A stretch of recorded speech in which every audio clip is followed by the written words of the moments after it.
నమస్తే, good morning, అందరికీ శుభోదయం. న్యూస్ టాప్ మార్నింగ్ హెడ్లైన్స్ కి స్వాగతం. తెలంగాణ వార్తా పత్రికల్లో వచ్చిన ముఖ్యాంశాలని ఒకసారి చూద్దాం.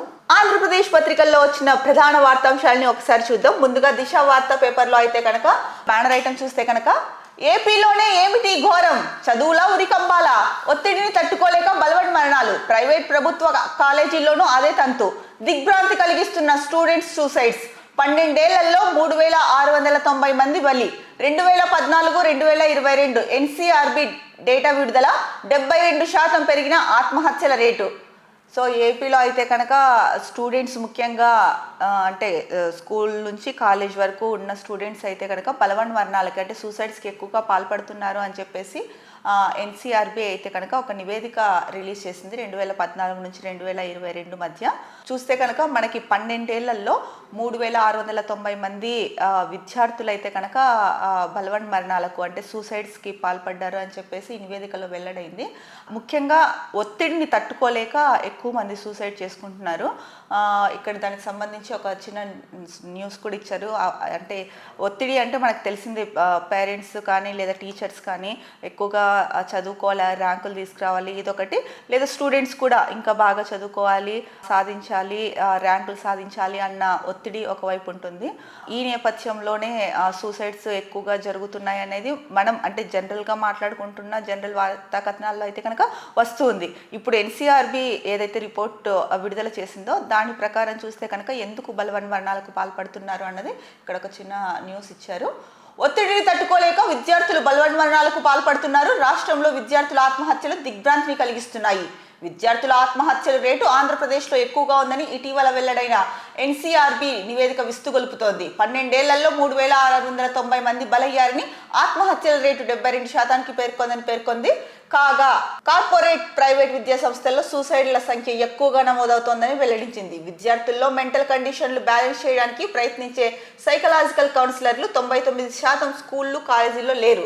దీంతో పరిస్థితి మరింత దిగజారుతోందన్న పలువురు విద్యారంగ నిపుణులు అభిప్రాయపడుతున్నారు. సో చూసుకుంటే కనుక కార్పొరేట్ స్కూల్స్ కాలేజీల్లోనే ఎక్కువగా విద్యార్థులు అయితే కనుక సూసైడ్ చేసుకుంటున్నారు. ముఖ్యంగా వాళ్ళ మెంటల్ బ్యాలెన్స్ అని అంటే మెంటల్గా వాళ్ళు బ్యాలెన్స్ చేసుకోవడానికంటే ఇటు చదువు, ఇంకొక వైపు ఆ ఒత్తిడిని బ్యాలెన్స్ చేసుకోవడానికి సంబంధించి సైకలాజికల్ కౌన్సిలర్లు అయితే కనుక 99% కాలేజీల్లో కానీ స్కూల్స్లో కానీ లేరని చెప్పేసి స్పష్టంగా వెల్లడించారు. అంటే మనము కొన్ని సంవత్సరాలుగా చూస్తున్నాము, పిల్లల్ని ఎప్పుడు ఒక మిషన్స్ లాగా ర్యాంకుల వేటలో పడేయకండి, ర్యాంకులే జీవితము అన్నట్టు వాళ్ళని అంటే కార్పొరేట్ స్కూల్స్ అవ్వచ్చు, కాలేజెస్ అవ్వచ్చు ముఖ్యంగా. అలాగే కొంతమంది పేరెంట్స్, అందరూ కాదు, కొంతమంది పేరెంట్స్ కంపారిజన్ చేయడము, వాళ్ళకి ఇంత ర్యాంక్ వచ్చింది నీకు రాలేదు అని చెప్పడము, లేదంటే చదువులు ఒక్కటే ఎక్స్ట్రా కరికులం యాక్టివిటీస్ తగ్గిపోయి పూర్తిగా చదువు ఒక్కటే జీవితము అన్నట్టు ర్యాంకు కొట్టాల్సిందే అని చెప్పేసి చేయడము. దీంతో చాలామంది అంటే అందరూ ఒకే రకంగా మెంటల్గా స్ట్రాంగ్గా ఉండరు కదా, కొంతమంది చాలా సెన్సిటివ్గా ఉండే స్టూడెంట్స్ కూడా ఉంటారు. సో వాళ్ళప్పుడు ఈ ర్యాంకులు చదవాలి అన్న ఒత్తిడితో కూరుకుపోయి వాళ్ళకి తగిన గైడెన్స్ ఇచ్చేవాళ్ళు లేక, అంటే మానసికంగా సో ఇదే ర్యాంకులు ఒకటే కాదు, ఎలా బ్యాలెన్స్ చేసుకోవాలి చదువుని, చదువు పైన ఇంత టైం కేటాయించండి, ఎక్స్ట్రా కరికులం యాక్టివిటీస్ పైన ఇంత టైం కేటాయించండి, లేదా యోగా, మెడిటేషన్ ఇటువంటి వాటిపైన టైం కేటాయించండి అని చెప్పే వాళ్ళు చాలా తక్కువ మంది అయిపోయారు. ముఖ్యంగా చూసుకుంటే కార్పొరేట్ స్కూల్స్, కాలేజెస్ ఫీజులు మాత్రం లక్షల్లో వసూలు చేస్తోంది, కానీ మరి ఎంతసేపు వాళ్ళ పైన చదువుకోవాలని రుద్దుతోందే కానీ వాళ్ళకి ఎక్స్ట్రా కరికులం యాక్టివిటీస్ కానీ లేదా యోగా, మెడిటేషన్ వాటిపైన ఎంత టైం కేటాయిస్తుంది? లేకపోతే సైకలాజికల్ కౌన్సిలర్ని పెట్టి ఎంతవరకు వాళ్ళకి కౌన్సిలింగ్ ఇప్పిస్తోంది? చూసుకుంటే 99% కౌన్సిలర్లే లేరని చెప్పేసి ఇక్కడ స్పష్టంగా తెలుస్తుంది. మరి అలాంటప్పుడు స్టూడెంట్స్ మెంటల్ బ్యాలెన్స్ చేసుకోలేక ఇప్పుడు ఉద్యోగస్తులు కూడా చాలా మంది అంటే ఆఫీస్లో కొన్ని ఆఫీసుల్లో ఒత్తిళ్ళు అంటే టార్గెట్స్ని రీచ్ అవ్వక, ఒత్తిడిని భరించలేక, అంటే ఒక ఏజ్ వచ్చినా కూడా మెంటల్ బ్యాలెన్స్ చేసుకోలేక సూసైడ్ చేసుకున్న వార్తా కథనాలను కూడా మనం చాలా చూసాం. మరి అలాంటప్పుడు స్టూడెంట్స్ అంటే వాళ్ళది చిన్న ఏజు, ఇంకా కార్పొరేట్ కాలేజెస్లో చదువుతున్నారు అంటే అంటే ఇంటర్మీడియట్ ఈ ఏజ్ పిల్లలు వాళ్ళల్లో అంటే ఆ ఏజ్ చాలా ఇంపార్టెంట్. ఆ ఏజ్లో వాళ్ళ డెసిషన్స్ అంటే ఇంటర్లోనే పిల్లలు అంటే ఎటువైపు మంచి వైపు వెళ్తారా చెడు వైపు వెళ్తారా అన్నది డిసైడ్ అయ్యేది కూడా 10th నుంచి ఇంటర్ వరకే అని చెప్పేసి చాలా మంది సైకాలజిస్ట్ చెప్తుంటారు. మరి ఈ నేపథ్యంలో పిల్లల చదువు మీద పెడుతున్న అంటే వాళ్ళ ర్యాంకుల వేటలో వాళ్ళని రుద్దుతున్న ఈ నేపథ్యంలో మరి వాళ్ళ మానసిక ఆరోగ్య పరిస్థితి, ఆ ఒత్తిడిని తట్టుకునే కెపాసిటీ వాళ్ళలో ఎందుకు కలిగించలేకపోతున్నారు? నేటి బాలలే రేపటి పౌరులు అంటున్నాం. మరి చూసుకుంటే ఏపీలోనే చాలా అత్యధికంగా ఈ సూసైడ్ కేసులు నమోదవుతున్నాయని చెప్తున్నారు. ఇది నిజంగా చాలా దారుణము. ఇప్పటికైనా సరే పేరెంట్స్ అవ్వచ్చు, లేకపోతే ఈ కార్పొరేట్ విద్యా సంస్థలు అవ్వచ్చు, ముఖ్యంగా కార్పొరేట్ విద్యా సంస్థలు, వీళ్ళిద్దరూ ఇప్పటికైనా సరే మేల్కొని పిల్లల మీద ఎక్కువ ఒత్తిడి తీసుకురాకుండా వాళ్ళని అంటే ఒక వేలో చదువు కేటాయించే చదువుకి, అలాగే ఎక్స్ట్రా కరికులం యాక్టివిటీస్ అనేది చాలా చాలా ముఖ్యము. మనం చూసుకుంటే నార్మల్గా మనమే డిస్కస్ చేసుకుంటూ ఉంటాము. అసలు ఒకప్పుడు పిల్లలకి ఆటలు ఎక్కువగా ఉండేటివి, ఈ కాలంలో పిల్లలకి అంటే చాలా స్కూల్స్ కాలేజెస్లో గ్రౌండ్స్ లేవు. ఇంకేం ఆడుకుంటారు పిల్లలు? ఇప్పుడు యోగా మెడిటేషన్ ఇలాంటివి చేపిస్తున్నారంటే అది కూడా నామకే వాసలాగా కొన్ని చోట్ల చేపిస్తున్నారు అంతే. సో ఇదంతా ఇలా కాకోకుండా ఒక క్రమ పద్ధతిలో చదువు మీద మీరు ఎంత ఫోకస్ పెట్టమని చెప్తున్నారో అలాగే వాళ్ళ మానసిక స్థితిని అర్థం చేసుకొని వాళ్ళ వాళ్ళు మెంటల్గా బ్యాలెన్స్ చేసుకునేలాగా వాళ్ళని ప్రోత్సహించాలి. అలాగే కౌన్సిలర్లను పెట్టి వాళ్ళకి కౌన్సిలింగ్ కూడా ఇప్పించాల్సిన బాధ్యత కార్పొరేట్ కాలేజెస్ స్కూల్స్ మీద చాలా ఉంది. మరి దీన్ని ఎందుకు విస్మరిస్తున్నాయి? ఎంతసేపు ఫీజుల వేటలోనే పడుతున్నాయి. పేరెంట్స్ కూడా ఈ ప్రశ్నని అడగాలి కాలేజెస్ని. పేరెంట్స్ కూడా ఎంతసేపు అంటే కొంతమంది పేరెంట్స్ ఎంతసేపు పిల్లల్ని ర్యాంక్ తెచ్చుకోవాలి, వాడికి ఇంత వచ్చింది లేదా ఈ అమ్మాయికి ఇంత వచ్చింది ఇవి కాదు. ఫస్ట్ హెల్దీగా ఉంటే ఏదైనా సాధించగలుగుతారు. సో ఏదేమైనా ఇప్పటికైనా ఎన్సీఆర్బీ రిపోర్టు వెల్లడించిన ఈ విషయాల్ని చూసి అయినా కూడా దాదాపు 12 ఏళ్లలో 369 మంది విద్యార్థులు బలవంతంగా సూసైడ్ చేసుకున్నారు అంటే కనుక ఇది నిజంగా దురదృష్టకర ఘటన. ఇప్పటికైనా మేల్కొని ప్రతి ఒక్కరూ పిల్లల్ని చదవండి అనేసి ఒత్తిడి తేకోకుండా వాళ్ళకి అంటే మానసికంగా కూడా వాళ్ళు బ్యాలెన్స్ చేసుకునే విధంగా వాళ్ళని ప్రోత్సహించాలి. అలాగే ఎక్కువ ప్రెషర్ పెట్టుకోకుండా ఉంటే కనుక ఇంకా బాగా చదువుకుంటారు. ఈ వేలో అంటే కార్పొరేట్ సంస్థలైనా స్కూల్స్ అయినా పేరెంట్స్ అయినా సరే ముఖ్యంగా వాళ్ళ పరిస్థితిని అర్థం చేసుకొని వాళ్ళకి మానసికంగా బ్యాలెన్స్ చేసుకునే విధంగా చర్యలు చేపట్టాల్సిన అవసరం అయితే ఎంతైనా ఉంది. మరో ముఖ్యమైన వార్త, మిర్చి రైతుల కళ్ళల్లో కూటమి కారం. క్వింటాకు 11,000 మద్దతు ధర ఇచ్చి కూటమి సర్కార్ గప్పాలు కొడుతోంది. కనీస ధర 26,000 ఇవ్వాలి. కేంద్రం రాష్ట్రం బోనస్ ప్రకటించాలి. ధరల స్థిరీకరణ నిధి అమలు చేయాలి. APPCC chief YS Sharmila Reddy. So Sharmila అయితే కనుక చెప్తున్నది ఏంటంటే కనుక కూటమి ప్రభుత్వము మద్దతు ధర అని చెప్పి మిర్చి రైతుల కళ్ళల్లో కారం కొడుతోంది. క్వింటాకి కనీసం 26,000 అయినా సరే మద్దతు ధర ఇవ్వాలి. ఇంకా కేంద్ర ప్రభుత్వం అలాగే రాష్ట్ర ప్రభుత్వం బోనస్లు ప్రకటించాలి అని చెప్తున్నారు. అంటే క్వింటాకు 11,000 ప్రకటించేసి మేమేదో ఇచ్చేసామని చెప్పేసి ప్రభుత్వం గప్పాలు కొట్టుకుంటోంది. ఇది కరెక్ట్ కాదు అని చెప్పేసి చెప్తున్నారు. అలాగే ధరల స్థిరీకరణని అమలు చేయాలని చెప్పేసి కూడా ముఖ్యంగా చెప్తున్నారు. మనం నిన్న కూడా దీని గురించే మాట్లాడుకున్నాం. అంటే మిర్చి రైతుకి 11,781 రూపాయలు క్వింటాకి ఇస్తామంటున్నారు. అంతకంటే తక్కువ ధర పలికేటట్టయితే కనుక కేంద్ర ప్రభుత్వం చేత కొనుగోలు చేపిస్తాము అన్నారు. అసలు 15,000 ఇచ్చినా కూడా గిట్టుకోదు అని చెప్తుంటే రైతులు ఇంకొక వైపు రైతులే సీఎం గారికి చెప్పారు మిర్చికి అంటే పెట్టుబడి పెరిగిపోతుంది, అసలు వస్తున్న ఆదాయం ఎటువైపు సరిపోవట్లేదు అని చెప్పేసి.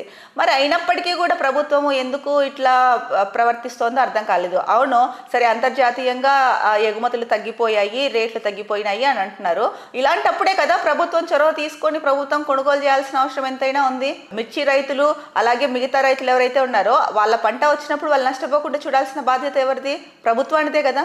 ధరలు అంతర్జాతీయ ఎగుమతులు తగ్గిపోయాయి, అందుకని ధరలు పడిపోయాయి అని చెప్పేసి రైతుల్లో అయితే కనుక ఇది చేయలేరు కదా. మరి వాళ్ళు ఎలా బతుకుతారు రైతులు? ఇప్పటికైనా సరే చంద్రబాబు గారు మీరు ఒక నిర్ణయం తీసుకోండి. క్వింటా ధర 11,000 పైచీలకు మీరు ఏదైతే చెప్పారో అది గిట్టుకోదని చెప్పేసి రైతులు చాలా ఆవేదన వ్యక్తం చేస్తున్నారు. ఒక్కసారి మీరు వెళ్ళి చూడండి గ్రామాలకు, మీకే తెలుస్తుంది.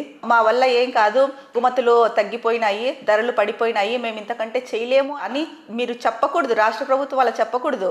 ఎందుకంటే మీరే ఆదుకోవాలి. కేంద్ర ప్రభుత్వంతో మీటింగ్ జరిపారు, వాళ్ళు ఒప్పుకున్నారు, 75% కొనుగోలుకి అన్నారు, సుముఖత చూపించారు అన్నారు. మరి ఎందుకు 11,000 చిల్లర అనే మీరు ప్రస్తావించారు, అక్కడ ప్రపోజ్ చేశారు? ఎక్కువ ఎందుకు ప్రపోజ్ చేయలేకపోయారు? ఏది ఏమైనా మీరు మిర్చి రైతులకి అంటే ఆదుకుంటాము అని చెప్పారు, కానీ అది ఆదుకుంటున్నట్టయితే కనుక కనిపించట్లేదని చెప్పేసి రైతులు వాపోతున్నారు. దీనిపైన మీరు ఇంకా ఒక నిర్ణయం తీసుకున్నాము, మద్దతు ధర ఇంత అని చెప్పేశాము, సో ఆదుకుంటున్నాము అని చెప్పేసి చేతులు దులిపేసుకోకండి దయచేసి. ఇప్పటికైనా సరే ఆ ధర పెంచడానికి ప్రయత్నం చేసి రైతుల ఆవేదనని వినండి. మీకు విన్నా కూడా మరి అర్థం కావట్లేదు ఏంటో మాకైతే తెలియట్లేదు, కానీ ఒక్కసారి మీరే వెళ్ళండి, ఫీల్డ్ విజిట్కి వెళ్ళి అక్కడ రైతుల ఆవేదనని విని ఆ తర్వాత మద్దతు ధర ప్రకటించండి. ఎగుమతులు పడిపోయాయి, ధరలు లేవని మాత్రం చెప్పకండి. ఎగుమతులు పడిపోవచ్చు, ధరలు తగ్గిపోయి ఉండొచ్చు. మరి రాష్ట్ర ప్రభుత్వం కేంద్ర ప్రభుత్వాలు ఉన్నది ఎందుకు? ఆదుకోవడం కోసమే కదా. దయచేసి ఇప్పటికైనా సరే మిర్చి రైతులకి న్యాయం చేయండి. త్వరలో రిజిస్ట్రేషన్ శాఖలో ఖాళీలు భర్తీ చేస్తాం. సబ్ రిజిస్ట్రార్ల డైరీ ఆవిష్కరణలో రెవెన్యూ మంత్రి సత్యప్రసాద్. ఉద్యోగులను పోలీసులు అరెస్ట్ చేసేందుకు స్పష్టమైన విధానం ప్రకటిస్తాం. రిజిస్ట్రేషన్ల శాఖకు కొత్త బిల్డింగ్స్ నిర్మిస్తాం. రెవెన్యూ మంత్రి సత్యప్రసాద్ అయితే కనుక అంటే సబ్ రిజిస్ట్రార్ల డైరీ ఆవిష్కరణలో ఒక మాట చెప్పారు. అంటే త్వరలో రిజిస్ట్రేషన్ శాఖలు ఏవైతే ఖాళీల్లో ఉన్నాయో వాటిని భర్తీ చేస్తామని చెప్పారు. అలాగే ఉద్యోగులను పోలీసులు అరెస్ట్ చేసేందుకు ఒక స్పష్టమైన విధానాన్ని అయితే కనుక ప్రకటిస్తామని చెప్పేసి ఇచ్చారు. ఇంకా రిజిస్ట్రేషన్ల శాఖకి కొత్త బిల్డింగ్ అయితే కనుక కట్టిస్తారంట. మరో వార్త చూసుకుంటే కనుక దుబాయ్లో లోకేష్ సందడి. ఇండియా పాక్ మ్యాచ్ను వీక్షించిన మంత్రి. లోకేష్ గారు, మీకు ఇంకా రాష్ట్రంలో ఏమీ సమస్యలు కనిపించట్లేదా? ఏం పనులు లేవా? తప్పు అనట్లా, కానీ ఏ టైంలో వెళ్ళాలి? రాష్ట్రంలో ఒకవైపు మిర్చి రైతుల సమస్య ఉంది, చాలా సమస్యలే ఉన్నాయి, కానీ ఇప్పుడు ఎక్కువగా ఫోకస్ చేయాల్సిన ప్రాబ్లమ్స్ మిర్చి రైతులది ఒకటి. మీరేదో మద్దతు ధర ప్రకటించాము, క్వింటా ఇంతకు తీసుకుంటాము అన్నారు, కానీ దాంతో రైతులకి గిట్టుబాటు అవ్వదని రైతులే చెప్తున్నారు. ఇంకొక వైపు గ్రూప్ 2 ఎగ్జామ్ చూసుకుంటే కనుక నిన్న గ్రూప్ 2 ఎగ్జామ్ జరిగింది. మొన్న సాయంత్రం వరకు కూడా విద్యార్థులు గ్రూప్ 2 ఎగ్జామ్ని పోస్ట్ పోన్ చేయండి అని చెప్పేసి తీవ్ర స్థాయిలో ఆందోళన చేశారు. అప్పటికీ కూడా ప్రకటన రాలా, స్పష్టమైన ప్రకటన. అయోమయంలో ఉండిపోయారు. ఒకవైపు ఆందోళన చేస్తున్నారు, ఎగ్జామ్ ఉంటుందా పోస్ట్ పోన్ అవుతుందా అనేసి ఒకవైపు అయోమయంలో ఉన్నారు. సాయంత్రానికి ఎప్పటికో సీఎం ఏమో ఏపీపీఎస్సీకి లేఖ రాశాము, మేము విద్యార్థుల్ని ఆదుకుంటాము, గ్రూప్ 2 పోస్ట్ పోన్ చేయాలని చెప్పేసి లెటర్ రాస్తామని చెప్పారు. మీరేమో వెళ్ళి యువగలం పేరు ఒక అభ్యర్థి అయితే చెప్పింది కదా, గ్రూప్ 2 అభ్యర్థి యువగలం పేరు ఉద్యోగాలు ఫిల్ చేస్తాము అది ఇది అని చెప్పేసి లోకేష్ ఎక్కడికి వెళ్ళిపోయారు, కనిపించట్లేదు అని చెప్పేసి. మీరు దుబాయ్కి వెళ్ళారు, అందుకే కనిపించట్లేదా? ఎన్ని రోజుల ముందు వెళ్ళారు? నిన్న వెళ్ళారా? ఇక్కడ సమస్య ఇంత క్లిష్టంగా ఉంటే రాష్ట్రంలో దీన్ని వదిలేసి మీరు దుబాయ్కి వెళ్ళి మ్యాచ్ చూస్తారా? ఇదేనా మీరు చేయాల్సిన పని మంత్రిగా? మీరు మీ ఫ్యామిలీకి టైం స్పెండ్ చేయండి, మీరు వెళ్ళండి, ఇట్లాంటి వాటిల్లో ఏ తప్పు లేదు. కానీ సమయం సందర్భం అంటూ ఒకటి ఉంటుంది. రాష్ట్రంలో జరుగుతున్నది ఏంది, మీరు చేస్తున్నది ఏంది? విద్యార్థులు ఒక పక్క వాళ్ళ ఆవేదన అసలు చూస్తున్న ప్రతి ఒక్కరికి కంటతడి పెట్టించేలాగా ఉంది. అంత ప్రిపేర్ అయ్యుండి ఎగ్జామ్స్ ముందు వాళ్ళు ధర్నా చేసి వాళ్ళు చదువుకున్నదంతా కూడా ఫోకస్ ఇటువైపు వచ్చేసి ధర్నా వైపు అయోమయంలో పడిపోతే మీరు నెక్స్ట్ డే ఎగ్జామ్ అనేది అని చెప్పేసి ఏపీపీఎస్సీ ఎప్పుడో రాత్రి 8:30 9 గంటల టైంలో ప్రకటిస్తే వాళ్ళు ఎగ్జామ్ అంటేనే చాలా ప్రశాంతంగా మనశ్శాంతిగా వెళ్ళి రాయాల్సినది. అలాంటిది చాలా గందరగోళ పరిస్థితుల్లో వెళ్ళి రాయాల్సి వచ్చింది. మీరు ఇక్కడ ఇంత పెద్ద ఎత్తున జరుగుతూ ఉంటే దుబాయ్కి వెళ్ళి మ్యాచ్ చూస్తున్నారు. ఇది మీ విఘ్నతకే వదిలేస్తున్నామండి. అభ్యర్థులు ఇదే అంటున్నారు, కొంచెమైనా ఇట్లాంటి విషయాల్లో సెన్స్ ఉండాలి. ఇక్కడ ఇంత జరుగుతుంటే వెళ్ళి దుబాయ్కి వెళ్ళి మ్యాచ్ చూడడం ఏంటి? మన ముఖ్యమైన వార్తా పేపర్ ఆంధ్రజ్యోతి చూస్తే కనుక గౌరవ సభ రచ్చ కాదు చర్చకు వేదిక కావాలి, గత సాంప్రదాయాలను పునరుద్ధరించాలి, గతంలో ఏడాదికి 60 రోజులు సమావేశాలు, వైసీపీ హయాంలో 30 నుండి 40 రోజులతో సరి, బడ్జెట్లో పద్దులపై చర్చలు జరిగిందే లేదు, మొక్కువడిగా ప్రశ్నోత్తరాలు 0 అవర్, నాడు దాడి బూతులు దూషణలతో రచ్చ, నేడు సభ ప్రతిష్టను నిలబెట్టాల్సిన అవసరం, నేడు గవర్నర్ ప్రసంగంతో శ్రీకారం. ఓకే, ఇవాళ నుంచి అసెంబ్లీ సమావేశాలు మొదలవుతున్నాయి. ఈ నేపథ్యంలోనే గౌరవ సభ రచ్చ కాదు చర్చకు వేదిక కావాలి అంటున్నారు. నిజంగానే గౌరవంగానే జరగాలి. ప్రజల సమస్యలు ఏవైతే ఉన్నాయో వాటిపైనే చర్చ జరగాలి. అసలైన ప్రజా సమస్యల్ని గాలికి వదిలేసి మీ ప్రభుత్వం గతంలో ఇలా చేసింది, ఇప్పుడు మీరు ఇలా చేస్తున్నారు, అది ఏ పార్టీ అవ్వచ్చు, ఏ ప్రభుత్వం అయినా అవ్వచ్చు, ఇలా ఒకరి మీద ఒకరు దూషించుకోకుండా ఏమి సమస్యలు ఉన్నాయి, ఎలా పరిష్కరించాలి, దానిపైన ప్రతిపక్షం ఏదైతే వాళ్ళు చెప్పే సూచనలు సలహాలని వినడం కానీ, వాళ్ళ అభిప్రాయాల్లో అభ్యంతరాలని స్వీకరించడం కానీ, అవి ఎంతవరకు ఆమోదయోగ్యం అన్నది ఇట్లాంటి వాటిని చర్చించాలి. అలాగే ఇప్పుడు ఏపీ ఉన్న పరిస్థితుల్లో ఎలా ముందుకు తీసుకెళ్లాలి ఏపీని, ఆర్థిక అభివృద్ధి పరంగా అవ్వచ్చు, అభివృద్ధి పరంగా అవ్వచ్చు, ఇలాంటి చర్చించేటివి బోలెడు ఉన్నాయి. ఇలాంటివి చర్చించండి, అంతేకాని టైం మాత్రం వృధా చేయకండి. ప్రజలందరూ కూడా ఇదే కోరుకుంటున్నారు. ఇప్పటికైనా ప్రజా సమస్యలపైన చర్చించండి, ఎంతసేపు ఒకరి మీద ఒకరు తిట్టుకుంటూ బురద జల్లుకుంటూ ఉండకండి, అసెంబ్లీ టైం వృధా చేయకండి అంటున్నారు. అలాగే ఇక్కడ చూసుకుంటే కనుక ముఖ్యంగా పవన్ కళ్యాణ్, కూటమి ప్రభుత్వంలో ఒక పార్టీ జనసేన. పవన్ కళ్యాణ్ ఏమంటున్నారు, ప్రజావాణి వినిపిద్దాం, పార్టీ సభ్యులు చర్చల్లో చురుగ్గా పాల్గొనాలి, సభలో మాట్లాడే భాష హుందాగా ఉండాలి, జనసేన ఎమ్మెల్యేలకు పవన్ దిశానిర్దేశం. సో పార్టీ సభ్యులు చర్చల్లో చురుకుగా పాల్గొనాలి అని చెప్పారు. అలాగే భాష ఏదైతే వాళ్ళు వాడే పదాలు ఉన్నాయో అది హుందాగా ఉండాలి, అంతేగాని చాలా మనం చూసుకుంటే కనుక కొన్ని సమావేశాల్లో చాలా అసభ్యకరంగా వాడిన పదజాలం కూడా ఉంది. సో అట్లా కాకుండా హుందాగా ఉండాలి భాష అని చెప్పేసి వాళ్ళ జనసేన పార్టీకి సంబంధించిన ఎమ్మెల్యేలకి సూచనలు ఇచ్చారు, దిశానిర్దేశం చేశారు. అంటే ఇప్పుడు ఒక రకంగా చూసుకుంటే కనుక ప్రభుత్వంలో భాగస్వామిగా కాకోకుండా ఒక పార్టీ ఎమ్మెల్యేలుగా సభలో మాట్లాడాలి అన్నదైతే కనుక ఈ వార్తను బట్టి, ఇక్కడ పవన్ కళ్యాణ్ మాటల్ని బట్టి అయితే కనుక మనకు అర్థమవుతుంది. మరి పవన్ కళ్యాణ్ జనసేన పార్టీ ఎమ్మెల్యేలు ఎవరైతే ఉన్నారో వీళ్ళు ఏ రకంగా అసెంబ్లీలో మాట్లాడతారు అన్నదైతే కనుక చూడాలి. అలాగే అయ్యన్న పాత్రలో స్పీకర్ ఎవరైతే ఉన్నారో ఈయన ఒక మాట చెప్పారు, మంత్రుల పిఏలకు అనుమతి లేదు, సీఎంను కలిసేవారు సీఎంఓకే వెళ్ళాలి, శాసనసభ స్పీకర్ అయ్యన్న ఆదేశాలు. 20 రోజుల పాటు బడ్జెట్ సెషన్. ఓకే, ఇవాళ నుంచి బడ్జెట్ సమావేశాలు ప్రారంభమవుతాయని చెప్పుకున్నాము. 28వ తారీఖున అయితే కనుక బడ్జెట్ ఉంటుంది. సో అయ్యన్న పాత్రలు ఏం చెప్తున్నారు, మంత్రుల పిఏలకు అయితే కనుక అనుమతి లేదు, అలాగే సీఎంఓను కలిసే వాళ్ళు సీఎంఓకే వెళ్ళండి అని చెప్పారు. ఇక 20 రోజుల పాటు అయితే కనుక బడ్జెట్ సెషన్స్ ఉంటాయి అని చెప్తున్నారు. మరి కీలక పాత్ర అసెంబ్లీ స్పీకర్ది కూడా అసెంబ్లీ సమావేశాల్లో, ఎందుకంటే కనుక సమస్యల పైన కాకోకుండా వ్యక్తిగత దూషణలకి దిగుతుంటే వాళ్ళని కంట్రోల్ చేయాల్సిన అవసరము, అలాగే అధికార పార్టీని ప్రతిపక్ష పార్టీని ఒకేలాగా హ్యాండిల్ చేయడము, ఇదంతా కూడా స్పీకర్ చేతిలోనే ఉంటుంది. కాబట్టి స్పీకరే అత్యంత కీలకమైన పాత్ర పోషిస్తారు. మరి ఈసారి ఈ అసెంబ్లీ సమావేశాల్లో స్పీకర్ ఎలా అంటే ఎంత హుందాగా ఉంటారు అన్నది కూడా అందరిలో ఆసక్తి కలిగిస్తోంది. ఒక్కరోజుతో సరి, నేడు మాత్రమే సభకు జగన్, అనర్హత తప్పించుకోవడానికేనా గవర్నర్ ప్రసంగానికి హాజరు. అంతకుముందు వైసీపీ ఎల్పీ భేటీ, ఫైర్ ఆఫీస్ నుంచి కాలినడకన అసెంబ్లీ ప్రాంగణంలోకి బడ్జెట్ సమావేశాలకు రావడంపై స్పష్టత ఇవ్వని ముఖ్య నేతలు. సో ఏదైతే కనుక 60 వర్కింగ్ డేస్లో అసెంబ్లీ సమావేశాలకు రాకపోతే కనుక వాళ్ళపై అనర్హత వేటు పడుతుందని చెప్పేసి చెప్పారు. సో ఈ నేపథ్యంలో అందుకోసం ఒక్క రోజు కోసమే వస్తున్నారా జగన్ అసెంబ్లీకి, అంటే వైసీపీ ఎమ్మెల్యేలు, లేకపోతే కనుక కంటిన్యూ చేస్తారా అన్నదైతే కనుక ఇంకా తెలియలేదు. ప్రస్తుతానికైతే ఒక్కరోజు వస్తారు అన్న విషయం అయితే తెలుస్తుంది. అలాగే బడ్జెట్ సమావేశాలకు కూడా వాళ్ళు హాజరవుతారా లేదా అన్నది కూడా ఇంకా సస్పెన్స్గానే ఉంది. మరి ఏదేమైనా సరే ప్రతిపక్ష హోదాలో అంటే 11 మంది ఉన్నారు, 11 మందితో ప్రతిపక్ష హోదా కాదు అని గతంలో చెప్పారు. సో దీనిపైననే జగన్ అభ్యంతరం వ్యక్తం చేశారు. అలా అయితే కనుక మాకు ప్రతిపక్ష హోదా ప్రకటించండి, అలా అయితేనే కనుక మేము మాట్లాడేది తెలిసేది, లేకపోతే మాకు మాట్లాడే ఛాన్స్ ఉండదు, మేము ప్రభుత్వానికి ఏం సలహాలు సూచనలు చేస్తాము, ప్రజల సమస్యలు ఏ విధంగా చెప్తాము, మాకు ప్రతిపక్ష హోదా ఇస్తేనే మేము అసెంబ్లీకి వస్తామని చెప్పేసి గతంలో అసెంబ్లీ నుంచి వెళ్ళిపోవడం జరిగింది.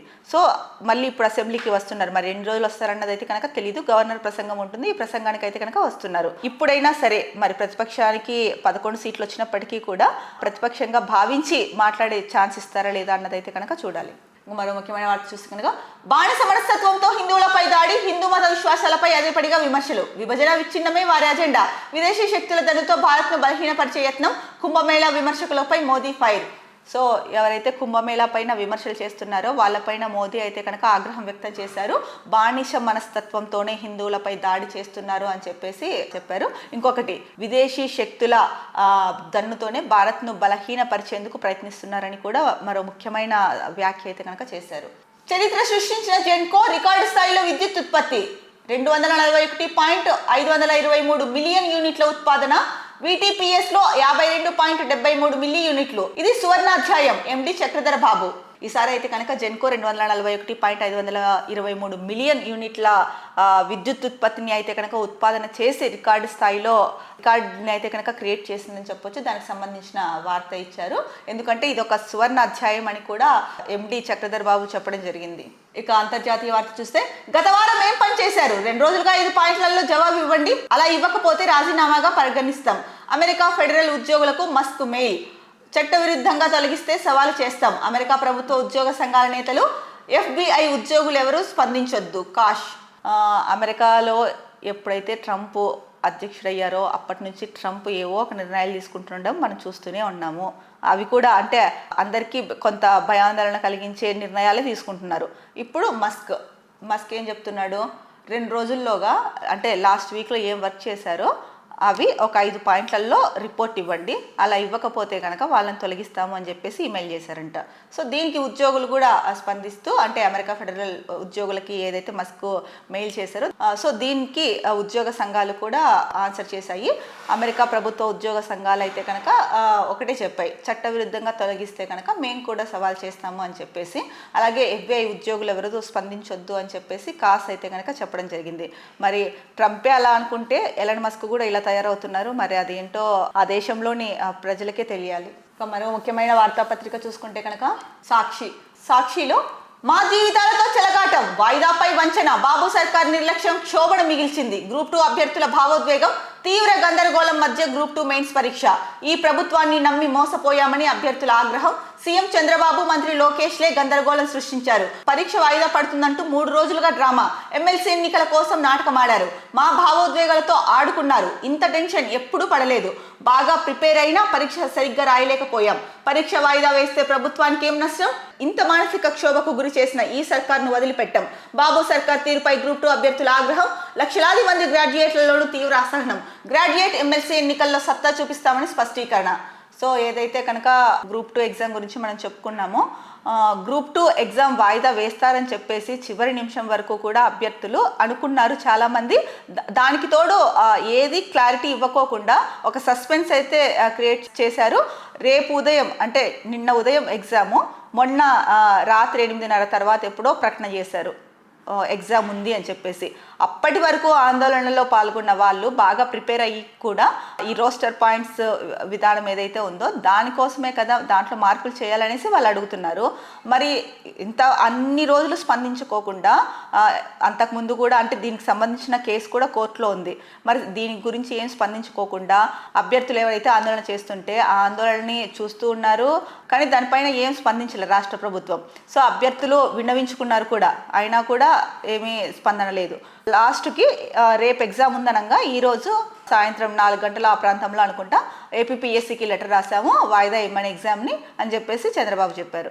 అంటే ఇది ఎలా ఉందంటే కనుక ఒక రకంగా అంటే ప్రభుత్వం తరఫున ఏమీ చెయ్యలేదు అన్న భావన అభ్యర్థుల్లో రాకోకుండా ఉండడం కోసం చంద్రబాబు ఈ లేఖ రాశారా, నిజంగానే డ్రామా ఆడారా అభ్యర్థులు చెప్తున్నట్టు?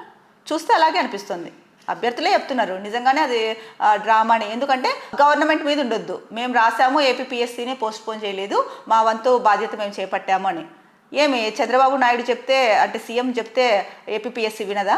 లెటరే రాయాలా? ఓరల్గా చెప్పలేరా? చెప్పినా కూడా అయిపోతుంది కదా. ఎందుకు వాళ్ళ జీవితాలతో ఆడుకుంటున్నారు? గ్రూప్ 2 ఎగ్జామ్కి ఎన్ని రోజుల నుంచి కష్టపడి అభ్యర్థులు దానిపైనే ఫోకస్ చేసి ప్రిపేర్ అవుతారో మీ అందరికీ తెలుసు. అలాంటిది ఆ అభ్యర్థులు ధర్నా చేస్తున్నారు, పోస్ట్పోన్ చెయ్యండి అని అడుగుతుంటే దాన్ని పట్టించుకోకపోగా అయోమయం క్రియేట్ చేసి పోస్ట్పోన్ చేస్తాము అన్న ఆశాభావం కొంత కలిగించి లాస్ట్ మినిట్లో చేతులు ఎత్తేశారు. APPSC ఏమో ఎన్నికల కోడ్ ఉంది కాబట్టి ఇప్పుడు పోస్ట్పోన్ చేస్తే ఎన్నికల కోడ్ని ఉల్లంఘించినట్టు అని చెప్పింది APPSC.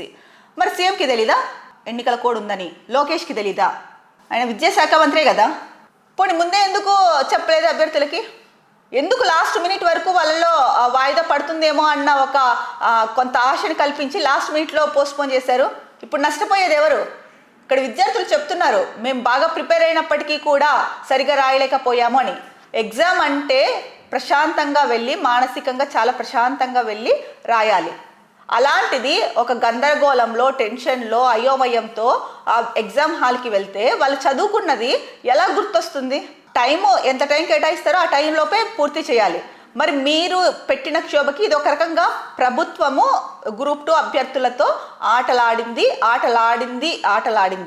ఇది గ్రూప్ 2 అభ్యర్థులే కాదు వాళ్ళ తల్లిదండ్రులు చాలామంది చెప్తున్న మాట. ఎందుకు ఇలా చేశారు? మీరు మీ దృష్టికి తీసుకొచ్చారు, కోర్టులో ఉంది ఒకవైపు ఈ రోస్టర్ పాయింట్స్ గురించి, వాళ్ళు అడుగుతున్నది అదే కదా.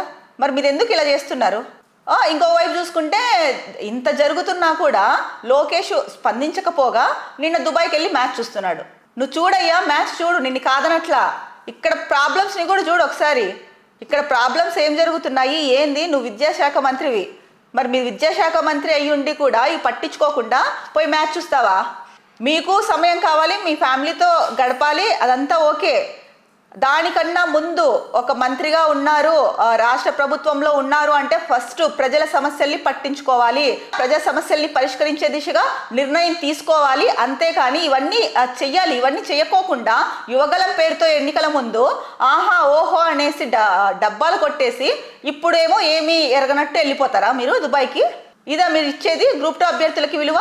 చూడు, ఇక్కడ వీళ్ళే చెప్తున్నారు అభ్యర్థులు, ఎమ్మెల్సీ ఎన్నికల కోసమే నాటకం ఆడారు, మా భావోద్వేగాలతో ఆడుకున్నారు, మా మానసిక క్షోభకు గురి చేశారు మమ్మల్ని. ఎంత మానసిక క్షోభకి గురి చేసింటే అంత బాధపడుతుంటారు.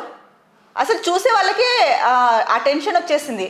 అరే వీళ్ళు ఇంత ప్రిపేర్ అయ్యి ఇంత చదువుకున్నారు, ఇప్పుడేమో ఆందోళన చేస్తున్నారు, ప్రభుత్వం ఏమో సరిగా పట్టించుకోవట్లేదు, వాళ్ళు ఇంత చదివి ఎక్కడెక్కడి నుంచో వచ్చి కోచింగ్ సెంటర్లకు వచ్చి హాస్టల్స్లో ఉండి అంత టైం వెచ్చించి చదువుకుంటూ ఎలాగైనా జాబ్ కొట్టాలని చేస్తున్నారు, ప్రభుత్వం ఏమో ఏమి చెప్పకోకుండా లాస్ట్ మినిట్ వరకు ఇలా ఉందని చూసే వాళ్ళకే బాధేసింది. అలాంటిది ఎగ్జామ్ రాయబోయే అభ్యర్థులకి ఎంత బాధ ఉంటుంది? ఇదా మీరు చేసేది? సో వాళ్ళు కూడా వదిలిపెట్టరండి, అదే చెప్తున్నారు. గ్రాడ్యుయేట్ ఎమ్మెల్సీ ఎన్నికల్లో అయితే కనుక మేము సత్తా చూపిస్తామని చెప్పేసి అభ్యర్థులు చెప్తున్నారు. అలాగే లక్షలాది మంది గ్రాడ్యుయేట్లలో తీవ్ర అసహనం అయితే వ్యక్తమైంది. ఇక బాబు సర్కార్ తీరుపై అయితే కనుక గ్రూప్ 2 అభ్యర్థులు ఆగ్రహంగా ఉన్నారని కూడా ఇచ్చారు.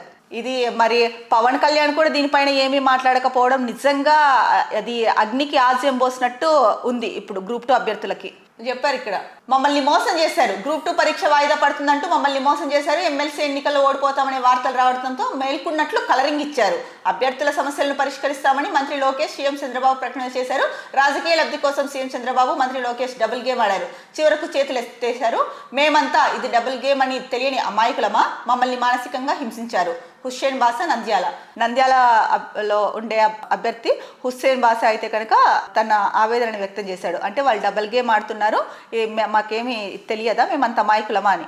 గ్రూప్ 2 ఎగ్జామ్కి ప్రిపేర్ అవుతున్నారండి, ఎవరో అమాయకులు కాదు చంద్రబాబు నాయుడు గారు, లోకేష్ గారు, వాళ్ళకి అన్నీ తెలుసు.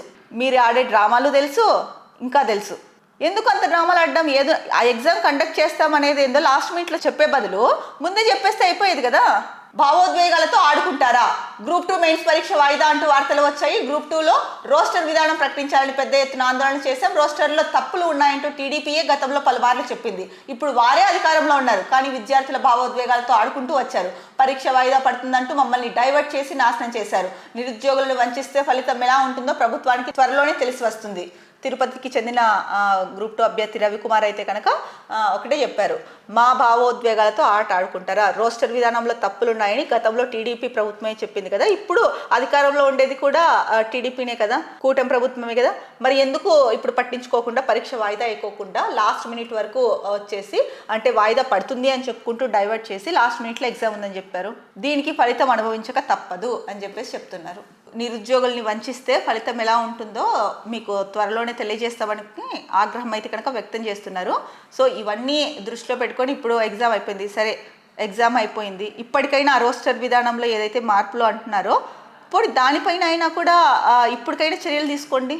కనీసం అలా అయినా కూడా చాలా మందికి ఇది ఉపయోగపడుతుంది కదా, మరి ఈ దిశగా ప్రయత్నం చేయండి. దీనిపైన మాజీ ముఖ్యమంత్రి కూడా ఆగ్రహావేశాలు అయితే కనుక వ్యక్తం చేశారు.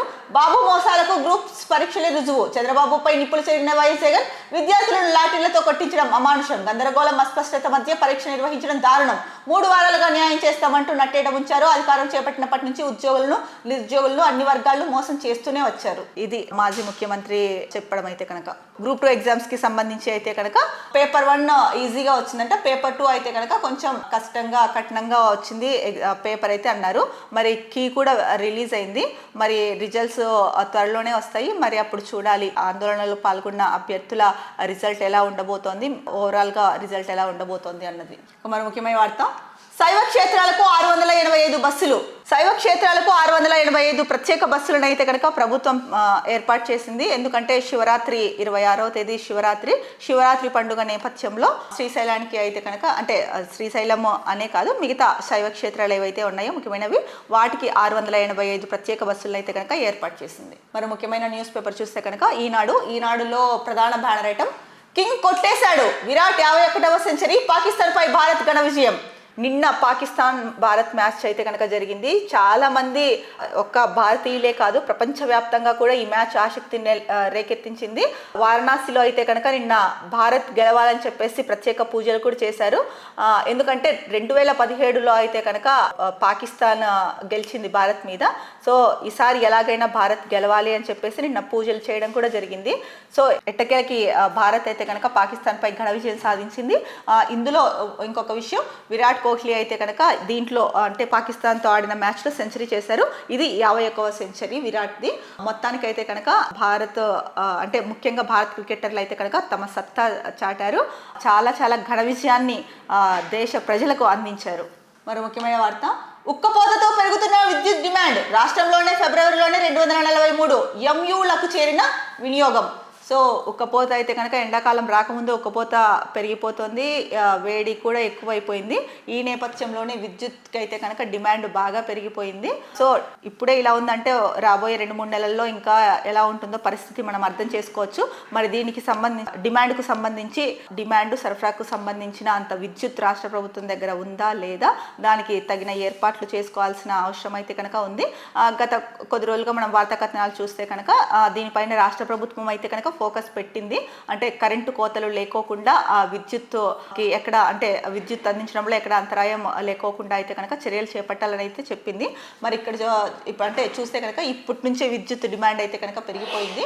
ఒక్క ఫిబ్రవరిలోనే 243 MUలకు చేరిన వినియోగం అని ఇచ్చారు. మరి ఈ నేపథ్యంలో ఇంకా విద్యుత్ అనుకున్న విద్యుత్ కన్నా కూడా దీన్ని బట్టి చూస్తే ఇంకా ఎక్కువ విద్యుత్ అవసరమయ్యే పరిస్థితి అయితే కనుక కనిపిస్తుంది. ఇది ఆంధ్రప్రదేశ్కి సంబంధించిన ప్రధాన వార్తాంశాలు. రేపటి న్యూస్ టాప్ మార్నింగ్ హెడ్లైన్స్లో మళ్ళీ కలుద్దాం. అంతవరకు సెలవు, నమస్కారం.